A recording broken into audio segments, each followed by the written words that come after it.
Hey guys, got a different video for you today. Today we're going to be going over some different mauser variants because I was scrolling the forums as I do, and I decided, hey, maybe some of these people could use a hand with the identifying mausers, because I saw a man sold a Chiang Kai-shek rifle, the Chinese copy of a standard mauser.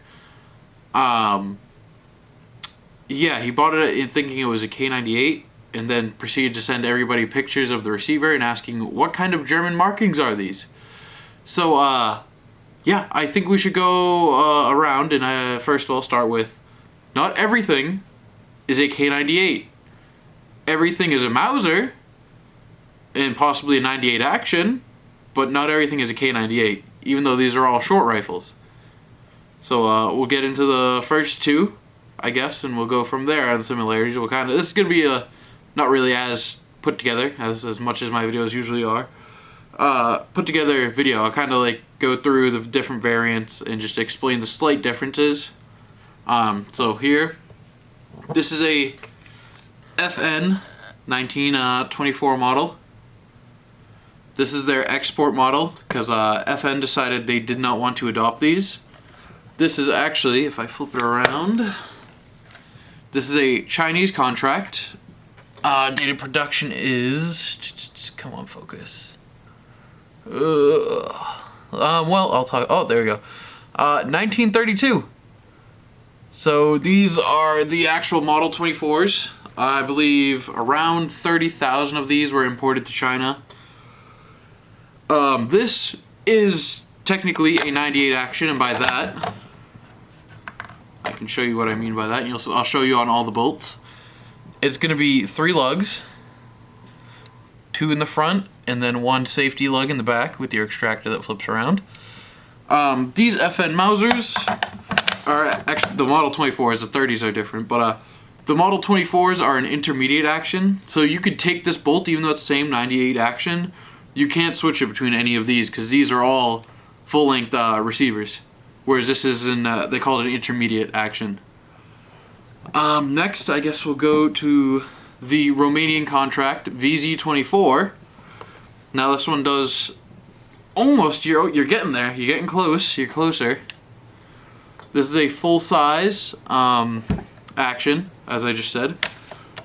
Bolt is a straight bolt. Do have same thing, 3 lugs, extractor moves, blah blah blah. So this one is actually made in 1940. If I can get that, yeah, 1940. And the reason, from what I've been told, that we know it's a Romanian contract is because on the serial number it starts with that OR. This seems to be a mismatched bolt, because another thing that I've been told is the Romanian contract bolts were blued. This one's still obviously in the white. Big difference for these ones is they do have a unit disc that I've never seen filled out on a VZ24. I'll show you on this next one. But yeah, these also have 2 different sling mounts. Side for cavalry, and then straight underneath for infantry.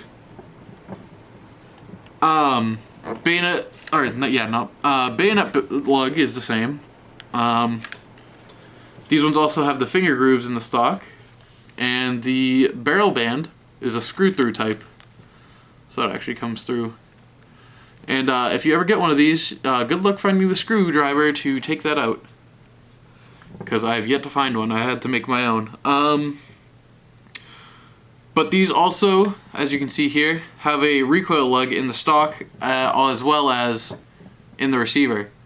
So these have double recoil lugs. Now, this is also a VZ24, as different as it looks from the other one. This is a Brazilian contract VZ24 in 7mm. It came standard with a bent bolt that is annealed on the bottom.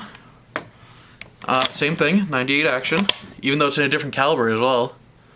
Same thing. So yeah, these ones actually shipped out with bent bolt Same thing, stock unit disc in the stock, recoil lug, double sling swivels, 98 bolt. Now, this one is pretty much as close as you can get to a K98 without actually getting a K98. It does have the export Brunel factory on the receiver. But yeah, I mean, other than that, it's a VZ24. This one still has a nice front sight post protector. I believe the Romanian's supposed to have it, but I'm not positive if they were still sending them out at that point with the front sight protectors. But as you can see, this is your K98 down here. The cutout is also present here, as opposed to the straight stocks. You don't need it because you're not reaching underneath. Grab that bolt. But yeah, this is actually one of my first 98 Mausers. I think I had a Turkish Mauser first. Oh no, this is my Ethiopian one. Okay, I think this is my second one. And then we'll get down to the K98. We'll go back and talk about some of the other differences. So, this is my double factory code K98. It's kind of a mixed master. It's not one of the nicer ones. It's definitely my shooter. So, one of the nice things about the K98, I'll show these. Actually, I should leave it here. One of the nice things about the K98 is they have this disc, and a lot of people don't know what this is for. They just see it and think that's part of the gun. It's just something they have. It's actually, so here I can show you. It's actually, so when you're taking apart the bolt, if I do this real quick, oh, well, that's not good. That's really not good. Alright, well, technical difficulties. Hold on. Alright, technical difficulty fixed. Let's try this one more time.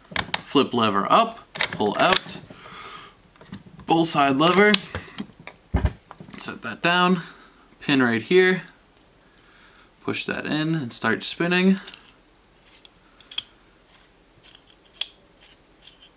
And, as you can see, bolt body comes off. Then you're left with this. So, what the Germans decided to do, instead of, as I don't know if you guys can really see it, but there's a couple dings right there in the stock. That's from people having to disassemble their bolt and their firing pin. They would push it into the stock. What the Germans decided was, hey, let's build something into a rifle where we can push down, because that's all it is. You're just applying force, and then take this off, and then voila, you can take your whole bolt apart. So that is what your stock disc is used for on this on the K98, and that's why on a lot of these like VZ24s and stuff, you'll find them with little divots and dings in them. It's just the way that the rifle is designed that kind of almost made these soldiers stab it, basically. Alright, so that's back together. Safety's in the, or yeah, fucking extractor's in the right spot. Push that through, push down on your magazine, flips over, and you're good to go. And for all these rifles, it's going to be the same, but usually you don't want to break your firing pin, so if you have a K98, or I believe the Turkish Mausers also have them, always use this. Don't put it on the wood, or don't do nothing like that. But yeah, so that's the main differences with these rifles. They're close enough to where I can get it. You get mixed up with calling everything a K98, especially a Chiang Kai-shek rifle, where it really is just a copy of a standard Mauser. But there are some differences. Like most of these rifles will have finger grooves. FN 1924 does not. K98 does not. But yeah, it's just trying not to get scammed is the hardest part of it. If you know what you're looking at, you kind of do some research before you go into like gun shows or stuff like that, then it really helps you. You're helping yourself out at that point, you know. But yeah, let me know what you guys think, your opinion on this video, and let me know what you guys want to see next. Kind of do a little channel update, I guess, because it's been a while. I think I'm going to try, very loosely try, once a week. because I do see you guys commenting all the time, and you know, it seems like you guys are actually interested in what I'm putting out. So I'll try to get once a week. It'll mostly be stuff like this. Obviously, I cannot, as much money as I make, you know, I cannot afford to keep buying new rifles. I might even do some modern stuff, like modern handguns, stuff like that, rifles. As you guys know, I did just pick up a Beretta 1301, which, let me tell you, amazing gun.